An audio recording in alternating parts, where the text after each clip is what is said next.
Silver line പദ്ധതിയിൽ വീണ്ടും നിർണായക നീക്കവുമായി കേരയിൽ അടിസ്ഥാന പദ്ധതിയിൽ മാറ്റം വരുത്താതെ അലൈൻമെന്റിലും DPRലും മാറ്റം വരുത്തണമെന്ന് കാട്ടി കേന്ദ്ര റെയിൽവേ ബോർഡിന് കത്തയച്ചു. അതിവേഗ പാത എങ്ങനെ വേണമെന്ന് വ്യക്തമാക്കി മെട്രോമാൻ ഇ ശ്രീധരൻ റെയിൽവേ മന്ത്രിക്കും മുഖ്യമന്ത്രിക്കും കത്തയച്ചിട്ടുണ്ട്. അതിവേഗ തീവണ്ടികൾക്കുള്ള പ്രത്യേക പാത എന്ന സിൽവർ ലൈനിന്റെ അടിസ്ഥാന തത്വത്തിൽ മാറ്റം വരുത്താൻ ഉദ്ദേശിക്കുന്നില്ലെങ്കിലും മറ്റു കാര്യങ്ങളിൽ ഭേദഗതികൾ ആകാമെന്നാണ് കെയ്റെയിലിന്റെ പുതിയ നിലപാട്. റെയിൽവേയുടെ ഭൂമി ഒഴിവാക്കാനായി അലൈൻമെന്റിൽ മാറ്റം വരുത്താൻ തയ്യാറാണെന്ന് കെയ്റെയിൽ കത്തിൽ ചൂണ്ടിക്കാണിക്കുന്നു. പ്രത്യേക പാതയായി പരിഗണിക്കുമ്പോൾ ഏതെങ്കിലും തരത്തിലുള്ള സാങ്കേതിക പാരിസ്ഥിതിക പ്രശ്നങ്ങളുണ്ടെങ്കിൽ DPRലും മാറ്റങ്ങൾ വരുത്താൻ തയ്യാറാണ്.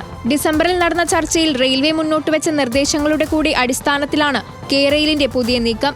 എന്നാൽ സ്റ്റാൻഡേർഡ് ഗേജിന് പകരം ബ്രോഡ് ഗേജിലേക്ക് പദ്ധതി മാറ്റണമെന്ന റെയിൽവേയുടെ ആവശ്യം കെയ്റെയിൽ തള്ളി.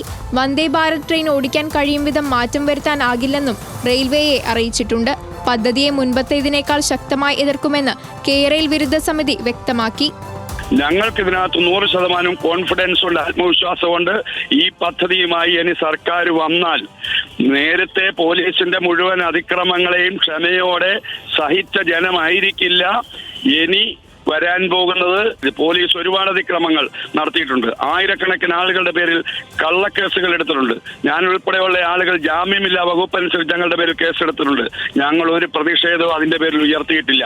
ഞങ്ങളെല്ലാം സഹിക്കാൻ തയ്യാറാണ് ഈ നാടിന് വേണ്ടി.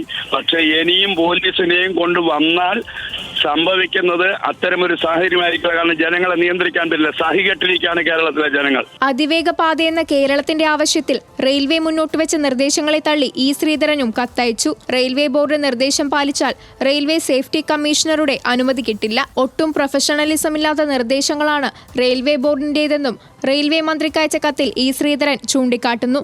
അതിവേഗ പാത എങ്ങനെ വേണമെന്ന് കാണിച്ച് മുഖ്യമന്ത്രിക്കും കത്ത് നൽകി. കെയ്റെയിലിന്റെ പുതിയ നീക്കത്തിൽ കേന്ദ്രം എന്ത് നിലപാടെടുക്കുമെന്നതാണ് ഇനി പ്രധാനം. ന്യൂസ് മലയാളം, തിരുവനന്തപുരം.